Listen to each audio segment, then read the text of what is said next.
Festive.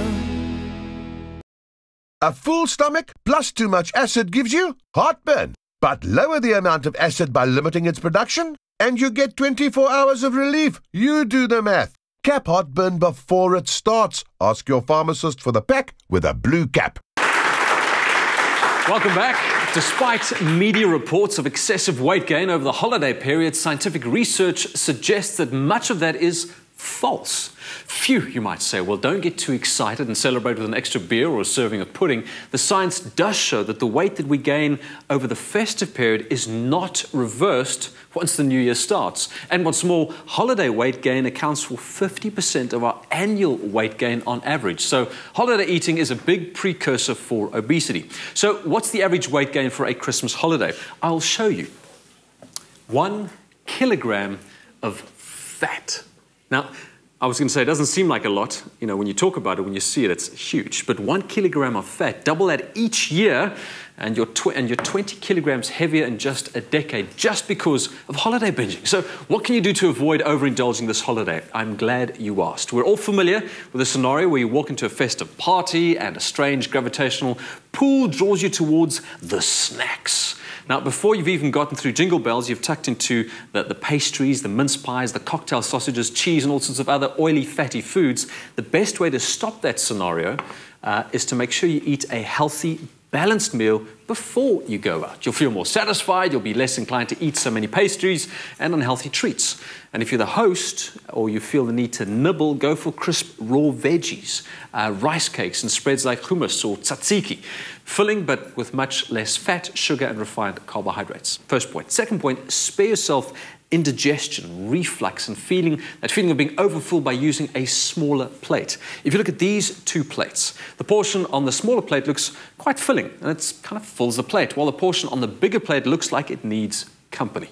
The truth is that these portions are exactly the same size, yet it's the size of the plate that influences your perception of portion size. Smaller plates, and you'll eat less. Thirdly, eat slowly. It takes about 20 minutes for the stomach to signal the brain that you're full. So if you eat too quickly, you'll be uncomfortably full by the time your brain says, "Stop, tummy full." So take your time, eat slowly, and enjoy your family and friends. Finally, snack healthy. Fill up your stomach, but not your calorie level. So here are some of our favorite holiday snacks. The happy holiday feeling takes our minds off being mindful of what we eat and how much we eat. So we tend to say, whatever, and indulge regardless. But we're going to do a little exercise where you'll guess the kilojoule content of the portions of food we've grouped together.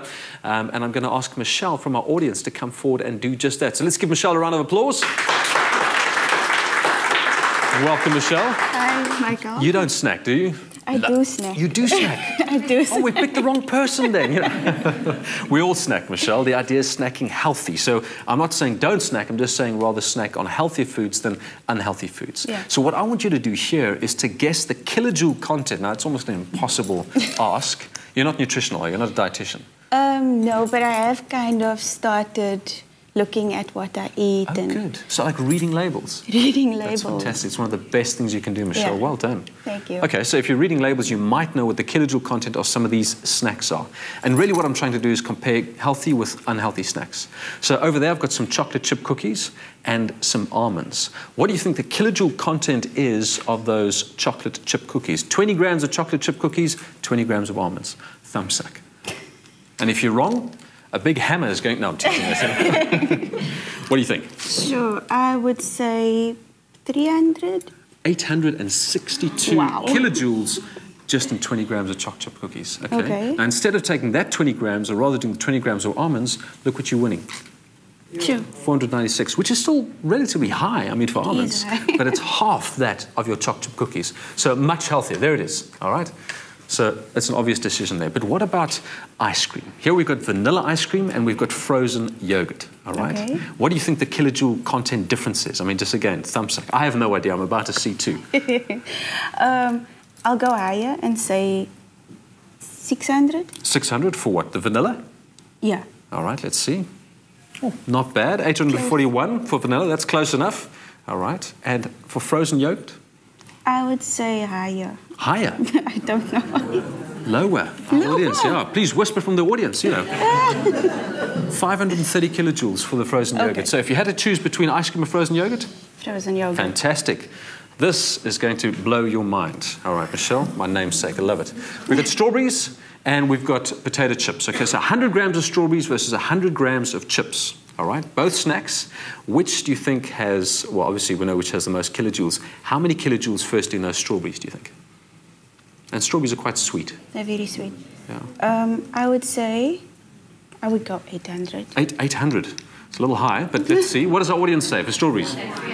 300. We got a 300, let's see. And 136. Okay, very little, huh? Now, compare that, 100 grams of strawberries to 100 grams of chips. How many kilojoules in there, Michelle? I'll stick with the 800. With 800, okay, Michelle says 800. What does the audience say? 1,000. 1,000. Try 2,000. Wow. Can you imagine that? 2,000 kilojoules. So what are you going to have for your Christmas stacks, Michelle?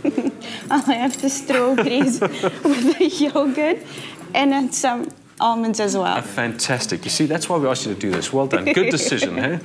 Thank you so much. That is awesome. Let me wrap this up. So here's the shocker. The recommended average kilojoule intake for a woman, Michelle, is 8,500 kilojoules. And for a man, it's about 10,500, which means that portion of chips, Michelle, is almost a third of your daily intake of calories alone. Huh? Now, that is food for thought. Yeah. Scary food for thought. So as popular as I'm sure you are, it really isn't worth making an extra kilogram of yourself over the holidays, especially a kilogram of fat that you're unlikely to lose. So wear tight-fitting clothes regularly, which leaves little room for binging. That's good advice for you. A full stomach plus too much acid gives you heartburn. But lower the amount of acid by limiting its production, and you get 24 hours of relief. You do the math. Cap heartburn before it starts. Ask your pharmacist for the pack with a blue cap. I want to live the best life.